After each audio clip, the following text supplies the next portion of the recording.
Usted está viendo Telecanal 16, el rostro de la información.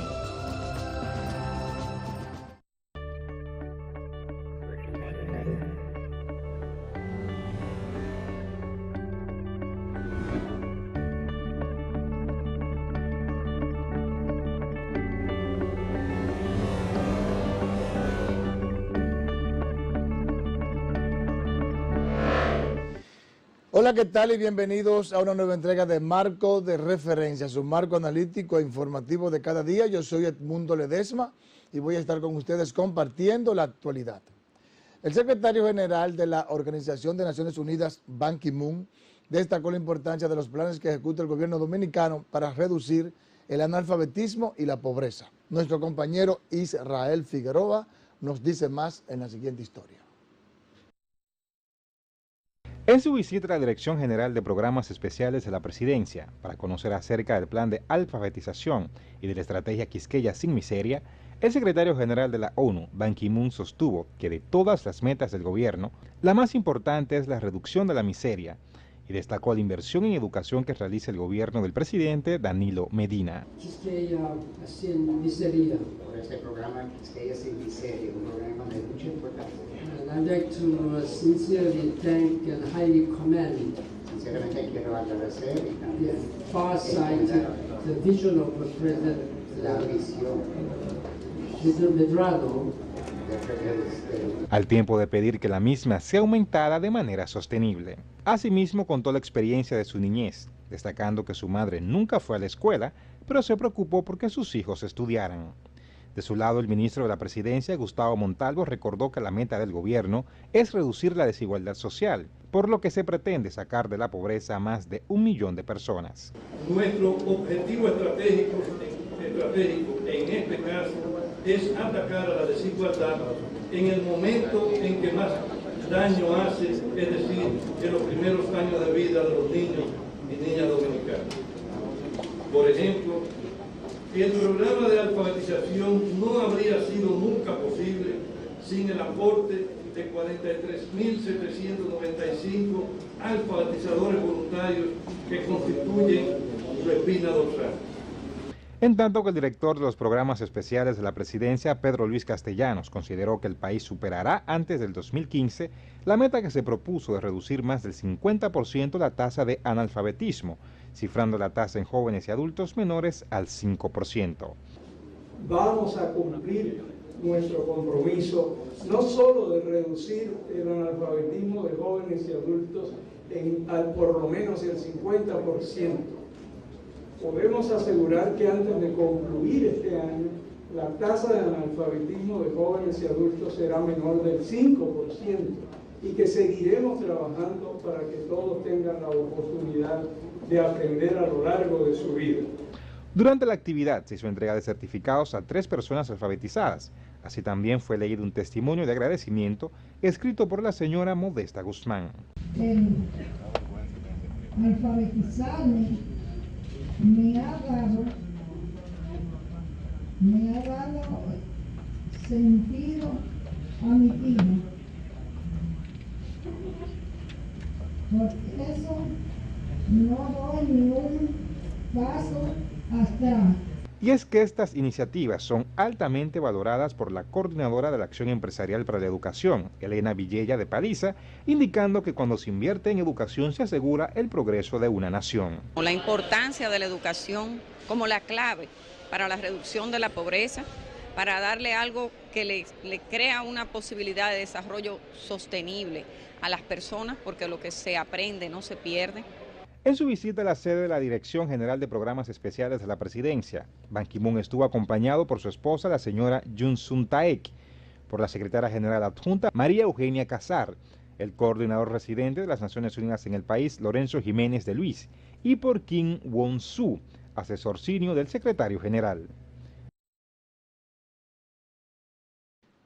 Gracias, Israel. Llegamos con el tema. El presidente del Senado, Reinaldo Pared Pérez, negó este martes que en el país discriminen a los nacionales haitianos y destacó que el gobierno de Danilo Medina trabaja para regularizar a los miles de extranjeros residentes en República Dominicana. Asimismo, Párez Pérez pidió al secretario general de la Organización de las Naciones Unidas, Ban Ki-moon, que ayude al país a controlar la frontera, ya que es usada para el tráfico de armas, el narcotráfico y el trasiego de indocumentados.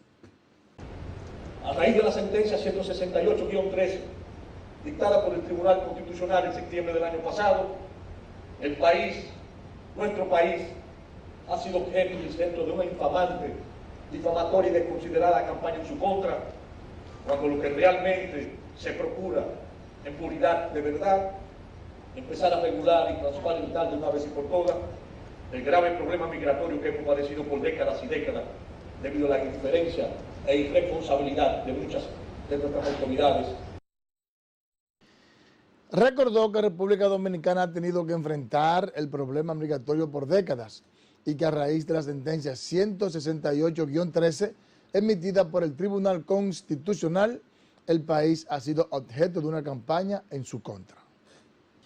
El vocero de los senadores oficialistas, José María Sosa, calificó como presión las declaraciones de Ban Ki-moon, quien solicitó al gobierno nacionalizar a extranjeros y dotar de documentos a los extranjeros que residen en el país. En tanto, el senador Aristides Victoria considera que aceptar la solicitud del secretario general de la ONU sería violar la Constitución y la sentencia 168-13 del Tribunal Constitucional.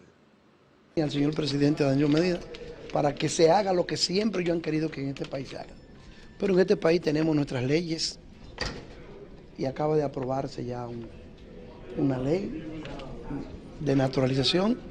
Yo creo que nosotros tenemos que ser oídos sordos y hacer lo que nosotros hemos acordado, solamente que nosotros somos una nación libre e independiente. La posición de Ban Ki-moon es pedirle al gobierno de la República Dominicana, al presidente Danilo Medina, que viole la Constitución de la República,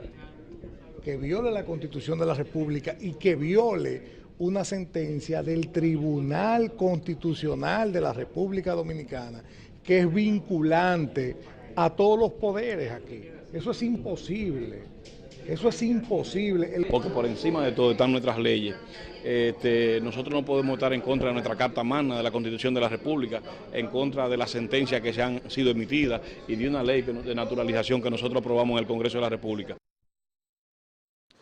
Ban Ki-moon planteó que es esencial que República Dominicana y Haití proporcionen la identidad a los haitianos que viven y trabajan en el país.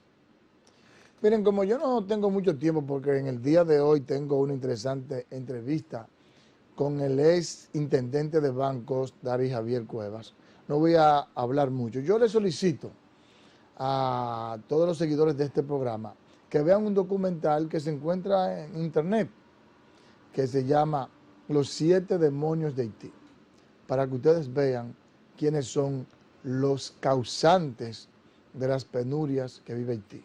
Verán que los causantes fueron Estados Unidos, la Unión Europea, Francia, el Banco Mundial, el Fondo Monetario Internacional, el BID. Todos tomaron medidas que fueron deteriorando sistemáticamente a Haití desde el punto de vista económico, político e institucional. Lo que hicieron fue un saqueo de ese país, lo destruyeron, lo corroyeron de manera integral, y por eso Haití es un estado fallido.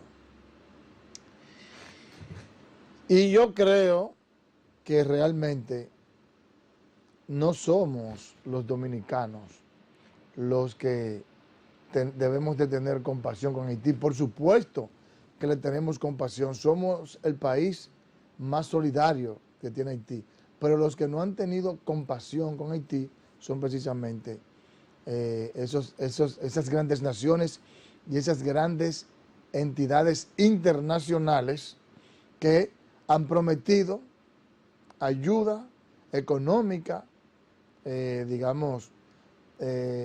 política, para fortalecer institucionalmente Haití, y no han hecho absolutamente nada. Y nos quieren dejar ahora el drama haitiano a nosotros.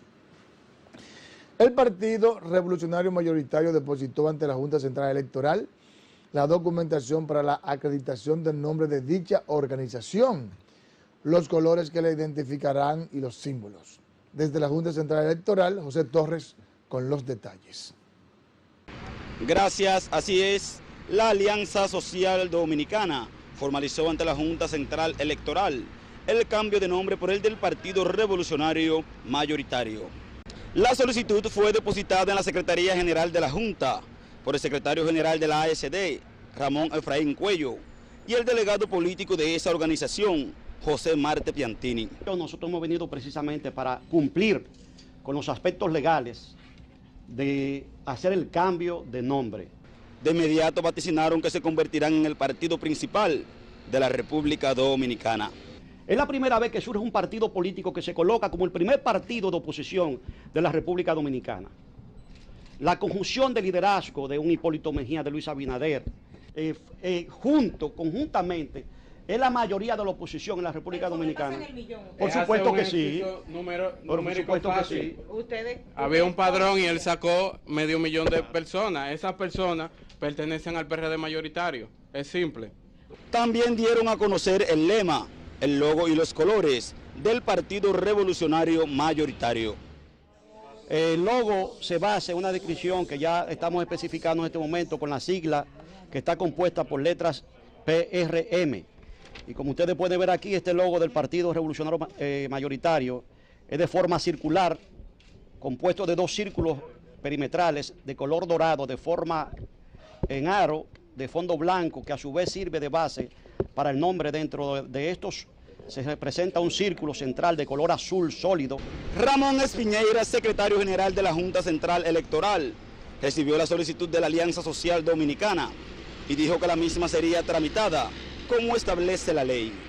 Ahora le toca al Pleno de la Junta decidir si acepta la solicitud y dar paso al naciente Partido Revolucionario Mayoritario. El presidente de la Federación Dominicana de Municipios, Juan de los Santos, justificó el aumento salarial que se hicieron el alcalde del Distrito Nacional y los regidores. De los Santos sostuvo que de lo que se trató fue de poner en nómina los ingresos adicionales que tenían los funcionarios del Cabildo.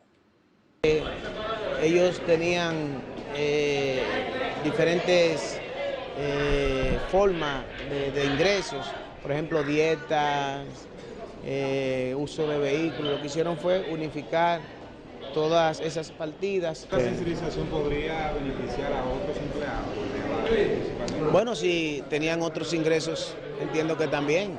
No solamente estoy seguro que eso fue para el alcalde y los regidores, sino también para otros funcionarios que tenían ingresos marginales. Ayer, un grupo de diputados rechazó el incremento de los sueldos del alcalde Roberto Salcedo y otros funcionarios del ayuntamiento. Yo también lo rechazo.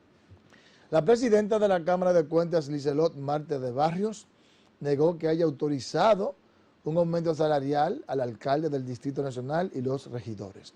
Marte de Barrios aseguró que es la ley de función pública la que se encarga de regir el aspecto salarial en la administración estatal.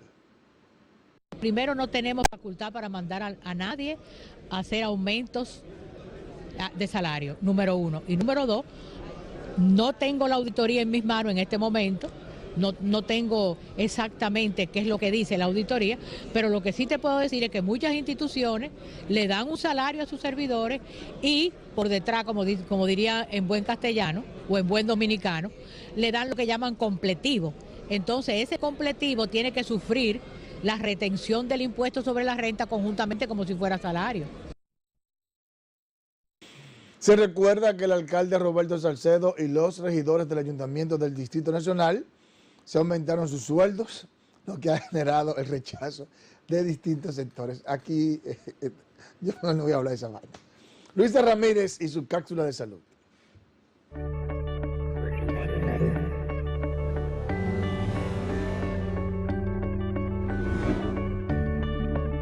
El pepino está compuesto por un 90% de agua. Por este motivo, su consumo resulta muy importante para mantener una correcta hidratación del cuerpo. Tiene un compuesto llamado sílice, el cual ayuda a mantener las uñas y el cabello brillante y saludable. Además, el contenido de azufre permite acelerar el crecimiento del cabello. Para tener unas encías saludables, lo único que debes hacer es tomar un vaso de jugo de pepino al día. Los compuestos fotoquímicos que el pepino contiene también son muy buenos para eliminar el mal aliento.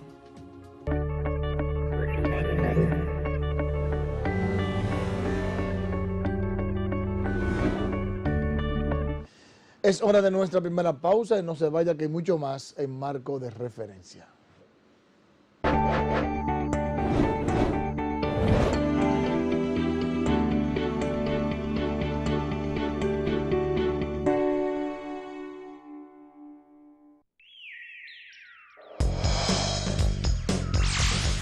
Plaza Lama. Ayudamos tu vida desde lo más básico hasta lo mejor.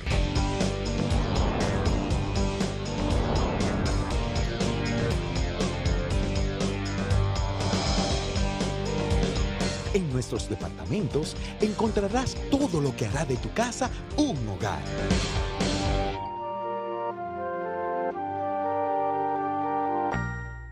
Y con los precios que ya conoces de Plaza Lama, la supertienda.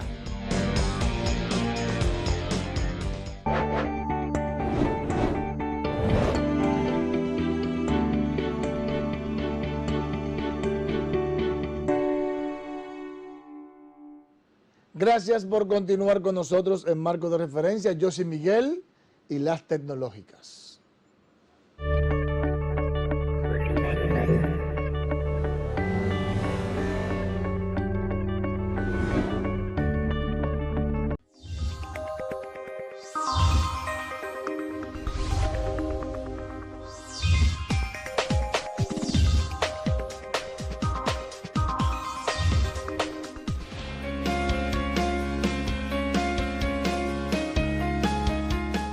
Damos inicio a nuestro resumen tecnológico con el robot que limpia ventanas.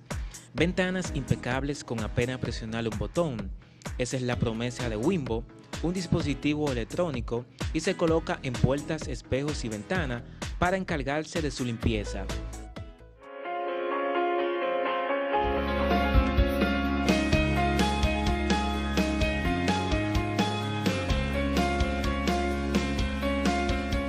El mecanismo del aparato incluye una botella con líquido limpiador, una almohadilla que humedece la superficie y otra que se encarga de secarla. La compañía que los fabrica asegura que el proceso se inicia con tan solo mover un dedo.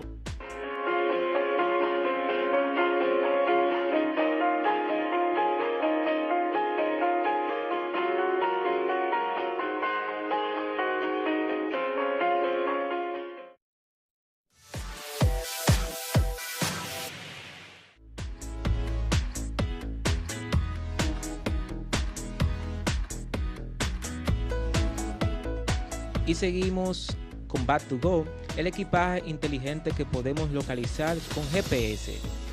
Esa es la promesa del equipaje inteligente en el que el chip de rastreo GPS son incrustados en las bolsas capaces de transmitir su ubicación a los turistas e incluso contactar directamente a las aerolíneas cuando se pierden. El producto conocido como Bad2Go puede rastrearse a través de una aplicación para smartphones. También permite registro de autoservicio y puede pesarse a sí mismo para asegurarse que cumple con los requerimientos de la aerolínea.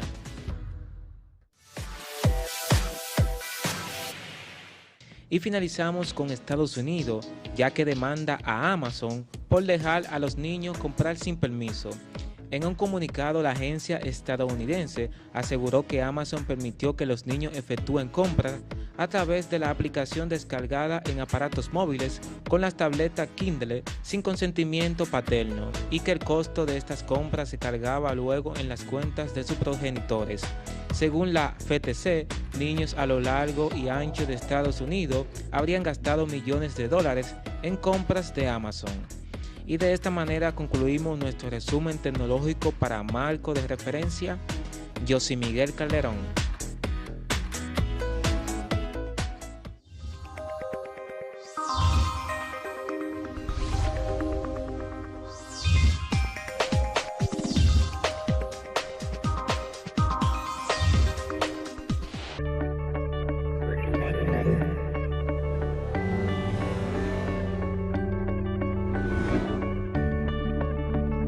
Gracias, Josie. Ahora vamos con algunas noticias del ámbito económico. Las intensas interrupciones eléctricas mantienen irritada a la mayoría de la población que tienen que pagar altas facturas por el deficiente servicio, razón por la que amenazan con diversas jornadas de protestas pacíficas. Sterling Canelo nos amplía. En República Dominicana se sienten prolongados apagones. Los cortes eléctricos duran más de 16 horas diarias y el cobro de la factura por parte de las distribuidoras es carísimo. Esto mantiene indignada a la población, especialmente a los que pagan el servicio. Oh, porque no llega la luz. Si la luz llega ahora mismo, al minuto ya no hay. Los pobres nada más que se lo lleve el diablo. Las interrupciones eléctricas han provocado cuantiosas pérdidas a diversos sectores productivos. Las mujeres que tienen pequeña y mediana empresa, ¿cómo sobreviven sin luz? En el sector Guachupita de esta capital el derecho a prender un abanico se ha perdido y los hipertensos pasan el Niágara en bicicleta por el fuerte calor que se siente con la oscuridad de la noche. También los prolongados apagones han causado que se desate una intensa ola de atracos y robos en toda la zona. Mientras que la presidenta de la Asociación Nacional de Jóvenes Empresarios, Laura Peña Izquierdo, criticó fuertemente el alto costo que hay que pagar por la factura eléctrica en República Dominicana. La industria tiene un costo de energía de aproximadamente un 15 o un 20% de los gastos generales que nosotros tenemos. O sea, es un gasto bastante alto. Por eso que nosotros tenemos tanto tiempo abogando porque se lleve a cabo este pacto eléctrico. Mientras que el gobierno construye plantas a carbón para solucionar el problema eléctrico en República Dominicana. Y que eso nada más se va a resolver con nuevas plantas. O sea, solamente plantas nuevas que cubran la capacidad de demanda que hay, solucionan eso y en eso estamos trabajando. Gracias, Sterling. Seguimos con el tema. La presidenta de la Asociación Nacional de Jóvenes Empresarios, Laura Peña Izquierdo, afirmó que el alto costo de la energía eléctrica y la carga fiscal por el tema del anticipo afecta considerablemente la competitividad del país. Asimismo, Peña Izquierdo sostuvo que el gasto eléctrico es muy elevado, lo que afecta la productividad de las empresas. La industria tiene un costo de energía de aproximadamente un 15 o un 20% de los gastos generales que nosotros tenemos. O sea, es un gasto bastante alto. Por eso que nosotros tenemos tanto tiempo abogando porque se lleve a cabo este pacto eléctrico que está en la ley 1-12 de Estrategia Nacional de Desarrollo, porque uno de los gastos que nos resta competitividad frente a otros países del mundo y sobre todo hablando del DERECAFTA y del desmonte arancelario que ya se va a hacer el 1 de enero del 2015, la parte eléctrica es un tema que nos resta mucha competitividad a nosotros. ¿Qué otras cargas tienen? La carga fiscal también es un pacto que queda pendiente, que entendemos que va a venir después del pacto eléctrico. Las distorsiones dentro de la fiscalidad, el tema del pago del ITEBI, antes de que nosotros cobremos el ITEBI, es algo que nos resta muchísimo. En otro orden, la presidenta de ANGE favoreció la propuesta del empresario Víctor Castro de eliminar las EDES, ya que generan un gasto elevado para el Estado. La Asociación Dominicana de la Industria Eléctrica negó que la República Dominicana sea el segundo país que paga la energía eléctrica más cara del mundo, como afirmara el Foro Económico Mundial en un informe. Marcos Colchón, presidente de la entidad, cuestionó el informe con el alegato de que el estudio fue sobre el Índice Global de Rendimiento de la Arquitectura Energética 2014, solo dispone de información sobre la tarifa eléctrica correspondiente a 60 países del ranking de 124. El precio promedio al que venden la distribuidora durante todo el año 2013 fue 19.30.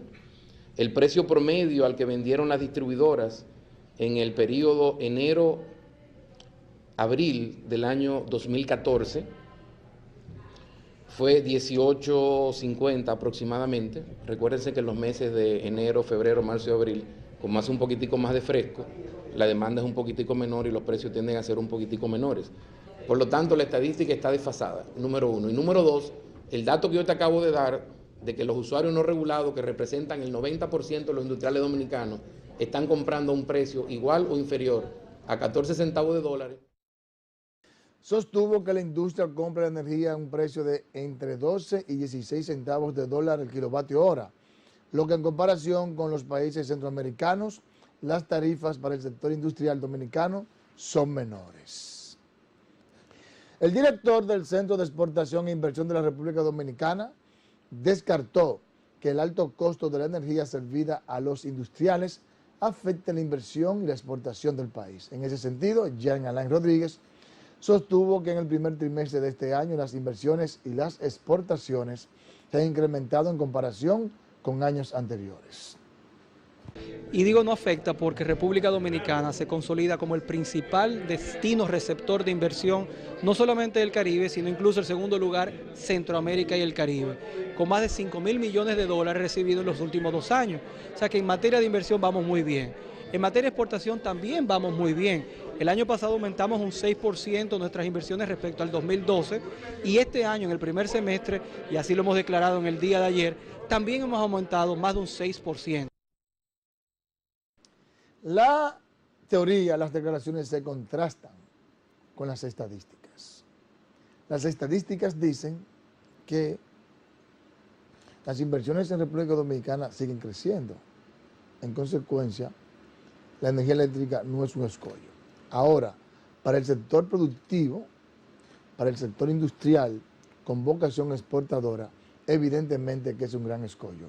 Porque solo hay que comparar la relación de intercambio de la República Dominicana con el mundo.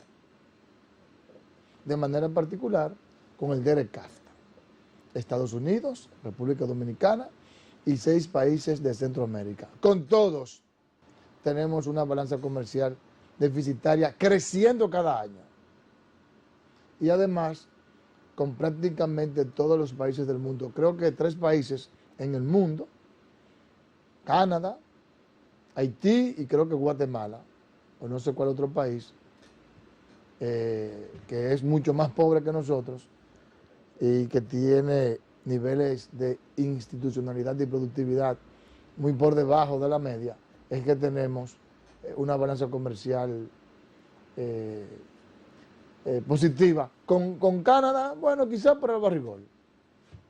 En consecuencia, sí, la energía eléctrica es un verdadero talón de Aquiles a nuestra productividad y a nuestro nivel de competitividad en el mercado internacional. Con el fin de fomentar la producción de energía descentralizada, el Fondo por el Medio Ambiente Mundial aprobó un proyecto para promover la generación eléctrica basada en biomasa en el sector industrial de la República Dominicana. República Dominicana, por muchísimas razones, incluso culturales y del propio proceso histórico que hemos tenido con las crisis recurrentes en el sector eléctrico, está muy preparada para la generación distribuida. Y en el enfoque de seguridad energético que nosotros estamos concibiendo, la región norte está llamada a jugar un papel relevante. La idea es que la biomasa sea recolectada en una zona circundante a la Corporación Zona Franca Santiago.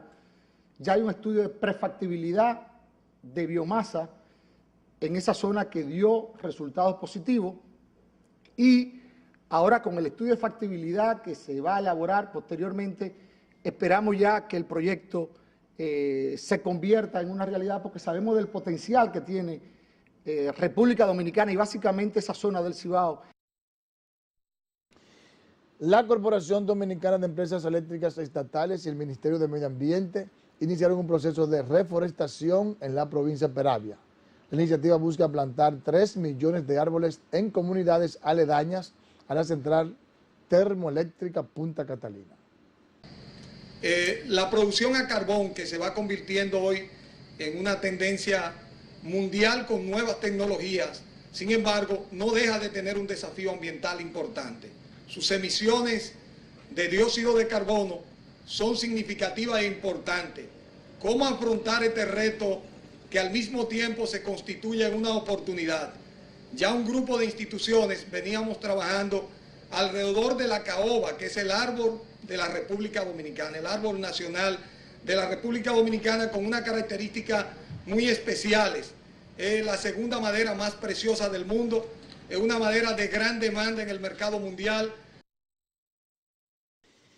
El Senado convirtió en ley anoche el proyecto que autoriza la participación provisional del Estado Dominicano en la actividad de generación eléctrica a través de la Corporación Dominicana de Empresas Eléctricas Estatales.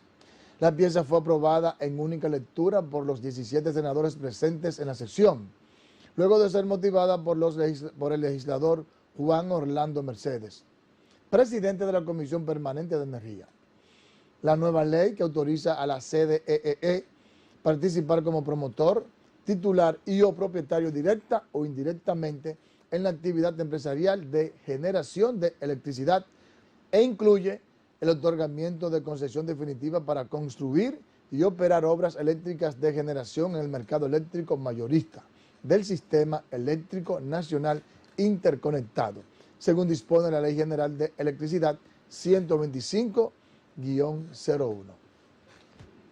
Y ese es el camino que tiene que seguir el gobierno, porque si no, si dejamos a que sea el sector empresarial, que ha demostrado ser totalmente agiotista, indolente,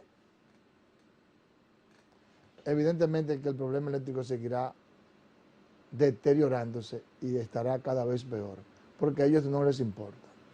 Si es por ello, que el subsidio no sea de 1.500 millones de dólares, dentro de 2 o 3 años será de 4 o 5 mil millones de dólares. Así que, de la única manera que se puede llamar a capítulo es si el gobierno, el Estado se fortalece y cuando ellos presionen con apagones, nosotros tengamos generación para prender el país y que se quede ahí su inventario ahí, que se le quede ahí. Y ustedes verán como ellos entenderán que hay que hacer inversiones en plantas alternativas, que hay que renegociar los contratos, que no tiene por qué ser tan cara la energía, pero mientras tanto ellos están ahí hablando toda la pendejada que se les parece. En una rueda de prensa que dieron ayer, sucede que los generadores son los verdaderos perjudicados del sistema eléctrico. Qué pendejada esta.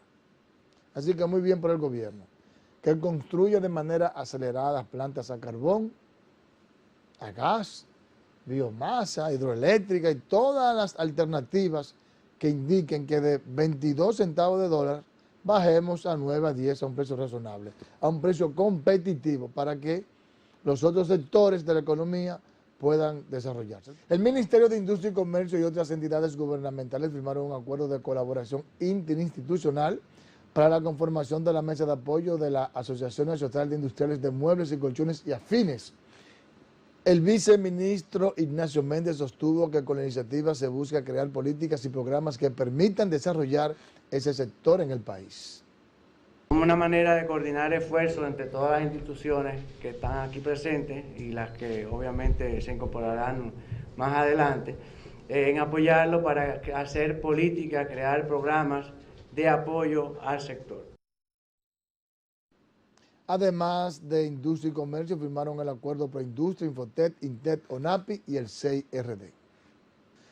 El Ministerio de Obras Públicas inició los trabajos de bacheo y asfalto de las calles del Distrito Municipal La Guayiba de la provincia de Santo Domingo, donde intervendrá unos 11 barrios cuyo asfaltado había sido reclamado por más de 25 años.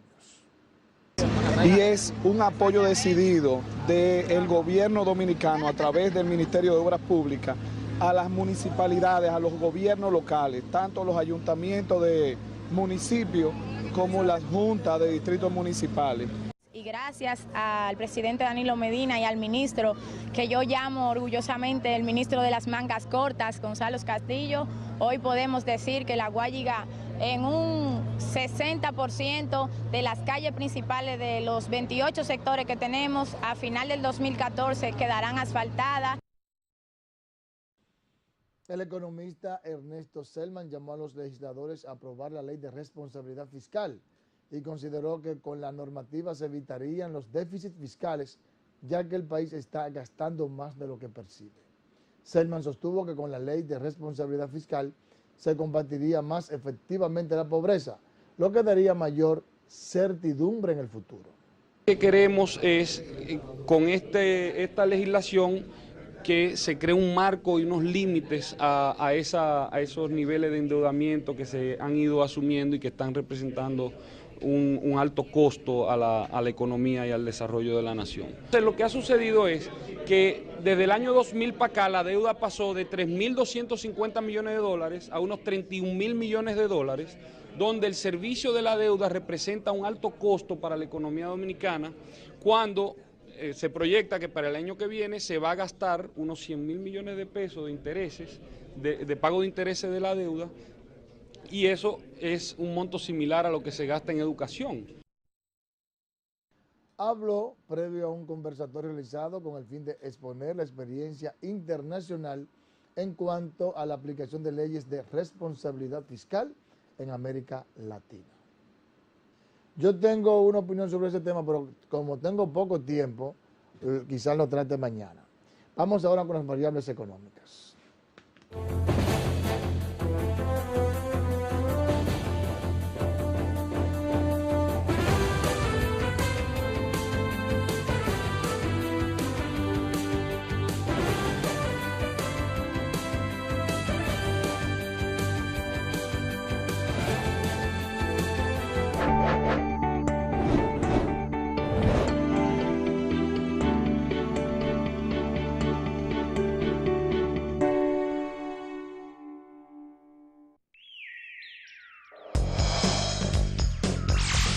Plaza Lama. Ayudamos tu vida desde lo más básico hasta lo mejor.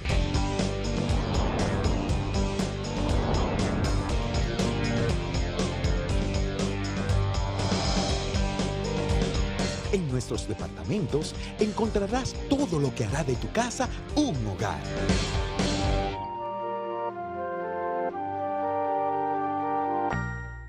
Y con los precios que ya conoces de Plaza Lama, la supertienda.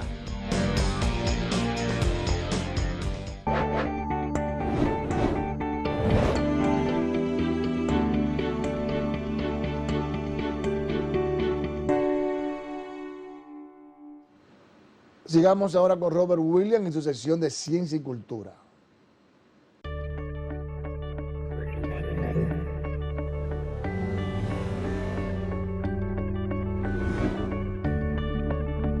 Para 1820 se desmiente la creencia de que los tomates eran venenosos.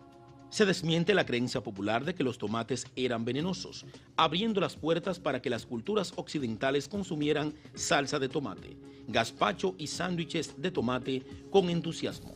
El tomate es originario de Sudamérica, donde primero se cultivó en las tierras altas de Perú. Cuando llega a Inglaterra, se pensó que era venenoso. Uno de los primeros sembradores de la fruta, un asistente en la campaña de Barber-Surham, llamado John Gerard, creyó que eran venenosos porque contenían bajos niveles de la toxina química tomatina. Afortunadamente para los glotones del mundo, el coronel estadounidense Robert Gibbon no creyó los rumores. El 28 de junio de 1820, durante el pico de temporada del tomate, desmintió el mito popular en una demostración pública en las escaleras de los tribunales de Salem, New Jersey, cuando ingirió un tomate sin problemas. Para marco de referencia, Robert Del Orbe.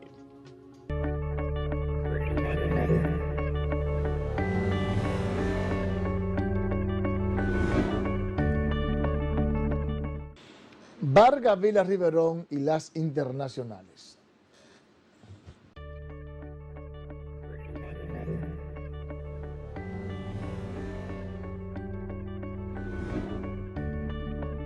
El presidente de Rusia, Vladimir Putin, condenó las nuevas sanciones impuestas por Estados Unidos contra Rusia por la crisis en Ucrania, advirtiendo que la medida conducirá las relaciones entre Washington y Moscú a un callejón sin salida.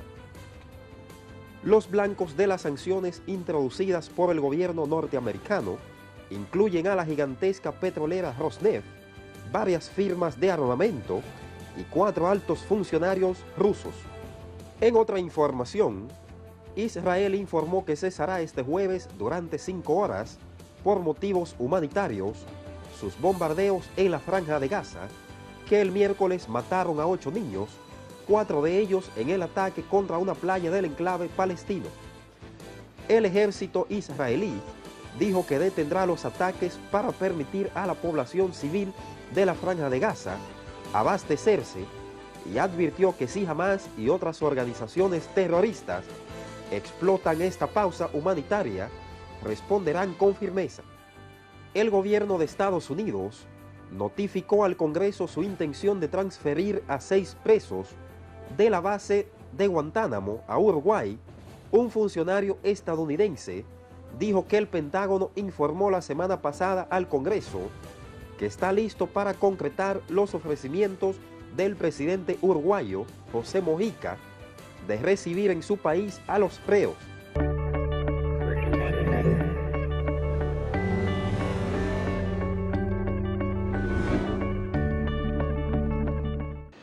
Miguel Ramos y las deportivas.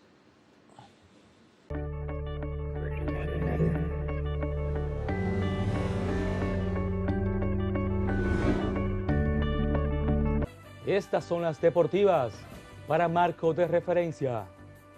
Siguen los contratos de agentes libres en la NBA.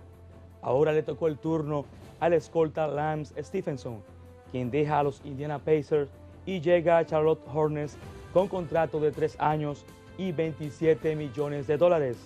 Su ex equipo, los Indiana Pacers, le habían ofrecido un contrato por 5 años y $44 millones. No encontrando Stephenson atractiva dicha propuesta, Lance además había recibido ofertas para jugar con los Dallas Mavericks. Sin embargo, acepta quedarse con el equipo de Michael Jordan, los Charlotte Hornets. En otras deportivas, el dominicano Karl Towns, miembro de la Selección Nacional de Baloncesto, fue elegido atleta del año en la High School de la premiación 12ª. El atleta del año, Gatorade, fue establecido en 1985 y toma en consideración el desempeño deportivo, académico y la labor comunitaria de cada atleta. Towns ha estado envuelto en ayudas comunitarias, en investigaciones de las causas de autismo y del cáncer. Y por último, en el tenis internacional, el tenista dominicano Víctor Estrella será cabeza de serie por primera vez en su carrera en un torneo ATP. Estrella, clasificado octavo del evento, se medirá en primera ronda en el ATP 250 de Bogotá, Colombia, con el argentino Juan Ignacio Londero. El raqueta número 1 dice sentirse feliz por esta oportunidad. Estas fueron las deportivas para marcos de referencia, Miguel Ramos.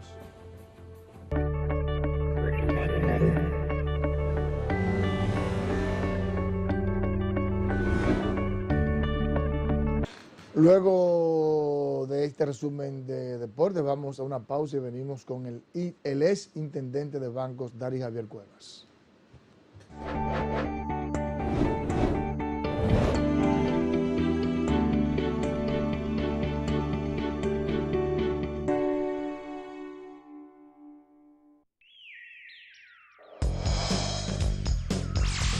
Plaza Lama. Ayudamos tu vida desde lo más básico hasta lo mejor.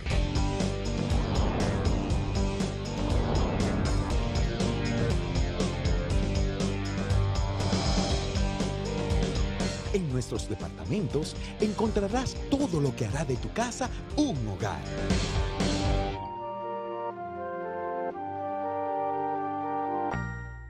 Y con los precios que ya conoces de Plaza Lama, la supertienda.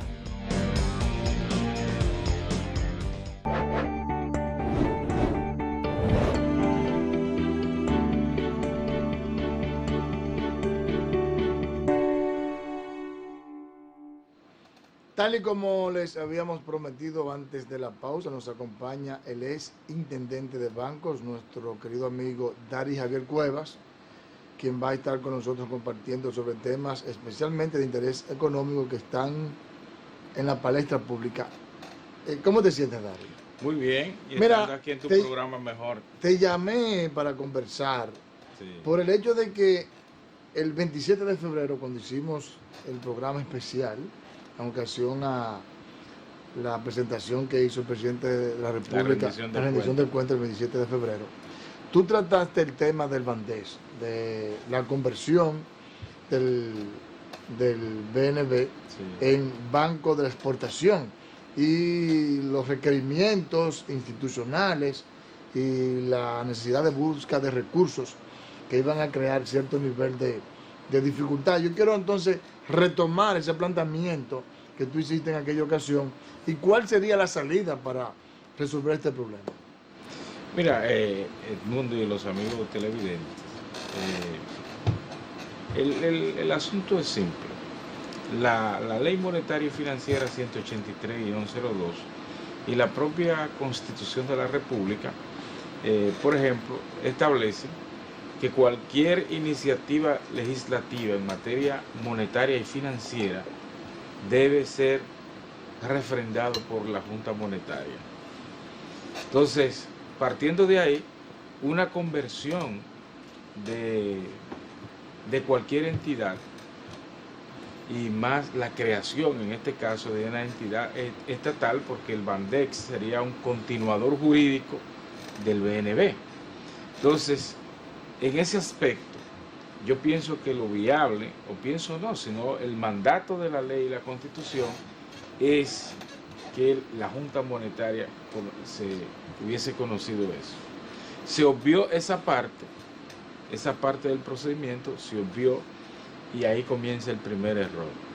Segundo, habíamos dicho en ese momento que cuando el presidente anunció la creación o conversión del BNB en Bandex,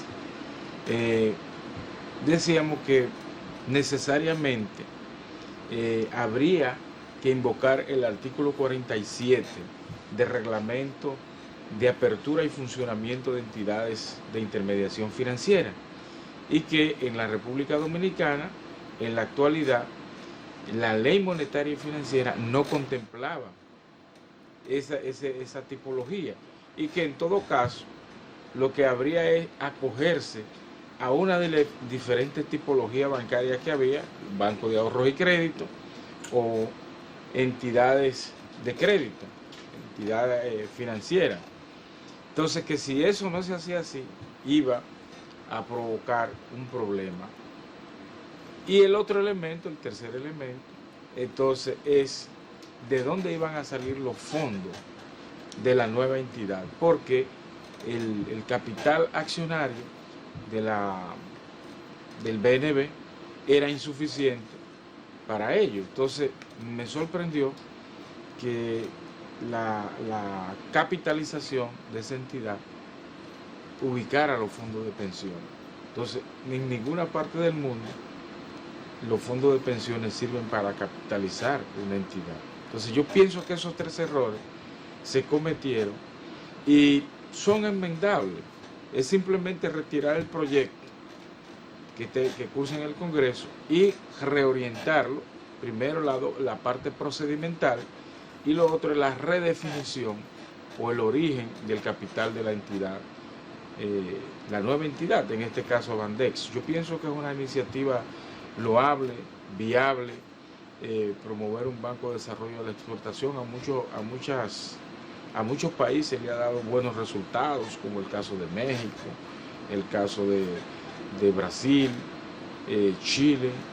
Entonces, ¿y qué mecanismos de financiamiento han utilizado? Bueno, sencillamente el Estado tiene en algunos casos es propietario total, pone el total del capital, y la otra parte, en algunos casos hay una composición mixta, con mayoría del Estado. Además de eso, hablaba también de los instrumentos de captación, porque un banco no es para apretar solamente, tiene que tener instrumentos de captación en el cual le permita hacer negocio. Si no, la entidad entonces caería en un limbo. En otro tema, en el día de ayer, finalmente, el Congreso aprobó la autorización para que la CDE actúe como agente en el mercado eléctrico, que pueda producir plantas, que pueda estar en el mercado de la generación. ¿Cómo tú ves esto? Mira, yo pienso que es necesario que eso exista, pero el Estado nunca debió ser excluido del mercado eléctrico. ¿Por qué? Porque se cometió un error en aquella vez con la capitalización. Exacto, sencillamente estamos hablando de que esta es la parte estratégica. Esa es la parte estratégica, la energía, la educación y la salud son parte estratégica. Si el sector privado quiere participar, perfecto, pero no sacrificando la participación del Estado. Entonces, como son partes estratégicas, el Estado tiene que tener una presencia fuerte. Además de eso, que hasta el día de hoy, lo único que ha demostrado el sector privado es ineficiencia. Y por eso estamos en la situación que está. Y cuando tú hablabas ahorita de los costos que hay que pagar hasta con plantas apagadas. Entonces eso es un absurdo. Las transferencias que está haciendo el Estado como resultado de eso al sector eléctrico son inmensas. Y eso de una u otra manera tiene una insostenibilidad. Las finanzas públicas de la República Dominicana no podrán seguir en el tiempo aguantando una transferencia tan fuerte de fondos. Yo decía en el día de ayer que el funcionario, que no sé quién es, ni siquiera quiero que me digan el nombre, porque le voy a coger mala voluntad, el miembro del sector privado que negociaron la Coyentris, yo me imagino que ya no son funcionarios y que no van por los medios de comunicación, y que no sé quiénes son los dueños de la Coyentris, pero me imagino que no son empresarios dominicanos, porque habría que ser totalmente indolente. Me imagino que son de Rusia, de Kazajstán, Arabia, Pakistán, una jodienda de esas, que no tienen ningún tipo de vinculación para tener la cachaza de firmar una barbaridad así. Mira, cambiando de tema, quiero tratar otro tema que ya lo empezaron a poner en la agenda, y es el hecho de que ahora se está hablando de una ley de responsabilidad fiscal, una ley que incluso el presidente de la República en su proceso electoral la mencionó, pero que dijo que lo haría cuando las condiciones institucionales así lo ameritaran. Sí. ¿Cómo tú ves esta nueva propuesta?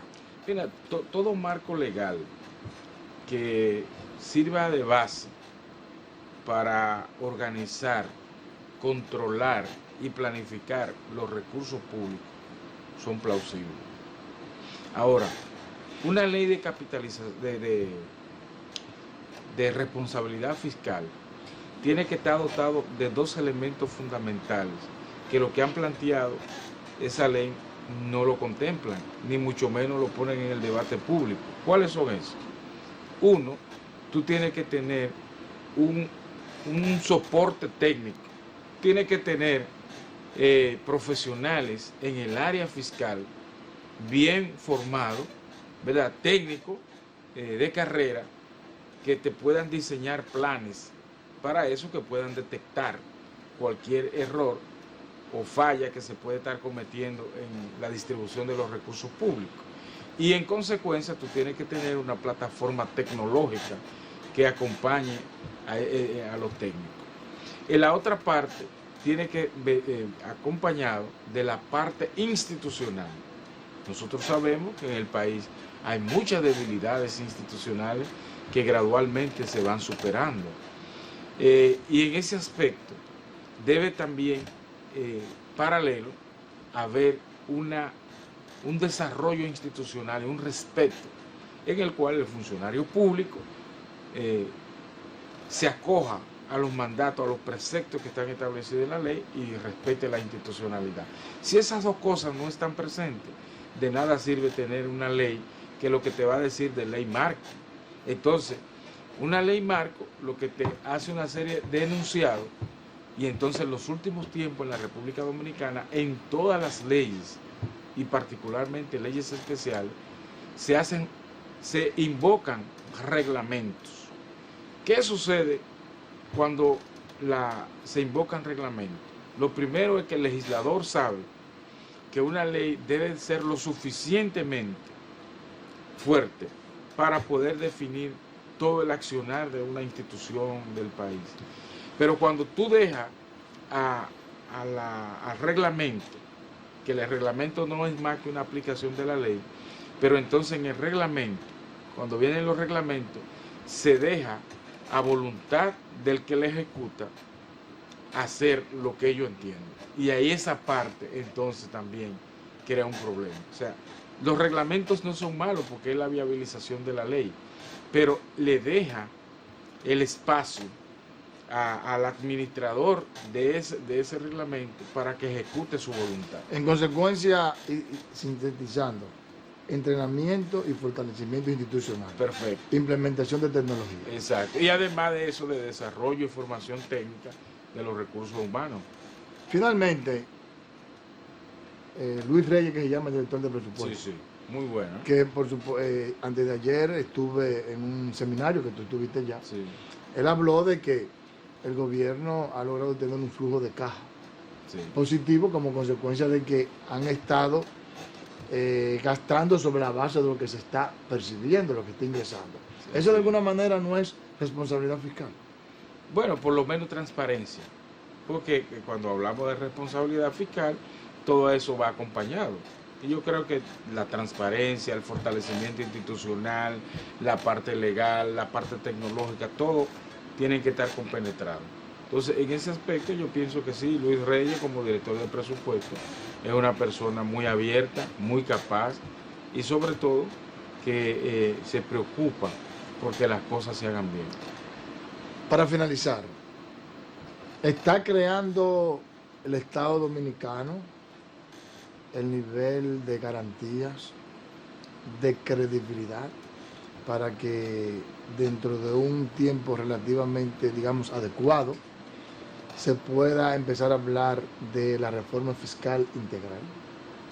Mira, Edmundo y los amigos televidentes, yo no soy partidario de que hayan reforma tras reforma y que las reformas que se hagan sean estilo parcho. Yo no estoy de acuerdo con ese tipo de reforma. Ahora, en el tiempo y de cara al futuro inmediato,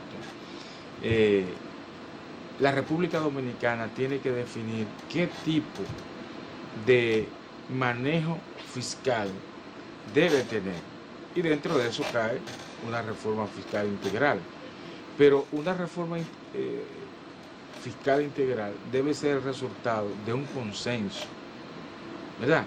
La Estrategia Nacional de Desarrollo contempla, ¿verdad?, elementos que obligan a sentarse en una mesa de negociación. Entonces, en ese aspecto, yo pienso que ya, como ha ocurrido en el pasado, no pueden hacerse reforma fiscal parcial ni unilateral. Es decir, que el Estado debe escuchar el sector privado, pero el sector privado también tiene que comprender que el Estado requiere recursos y que ellos tienen que desprenderse de una parte, que tienen que apostar a que no haya evasiones fiscales. Y con los grupos de la sociedad civil, las organizaciones, los partidos, que al final de cuentas conjugan la definición de política económica que se vaya a implementar en un país, es que en esa discusión también debe definirse los gastos, porque yo no sé si tú observas que en la sociedad dominicana se plantea reforma o para incrementar los ingresos vía los impuestos o para disminuir los impuestos. Sin embargo, te hacen un pliego de gastos que tú dices, bueno, pero ¿de dónde van a salir el fondeo? El fondeo de esos gastos. Dale. Entonces, eso tiene también la clase política que hacer conciencia de esa parte. Dije como 3 veces finalmente, porque se torna tan interesante que se hace difícil terminar. Sí. Pero el tiempo apremia. Claro. Se acabó, señores. Marco de referencia será mañana cuando nuevamente estaremos con ustedes. Continúen con la programación del Telecanal 16.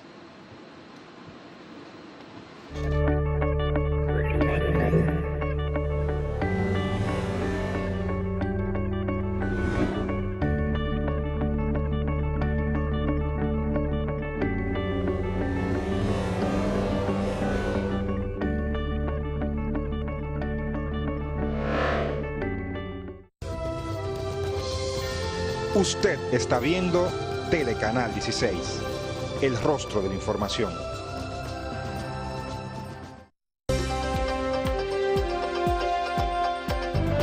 Sí, por nuestro peculiar estilo de decir las cosas, acaparamos la atención de toda la sociedad, porque en Síntesis de Salud, las noticias ordinarias las convertimos en extraordinarias. El gobierno está trabajando para reducir... En República Dominicana, por Telecanal 16, un equipo médico profesional, recopilamos, analizamos y consensuamos con plena independencia las noticias ordinarias de salud. Sábados 5:30 de la tarde, retransmisión los domingos a las 5 de la tarde. Síntesis de Salud, su referente de salud en el fin de semana.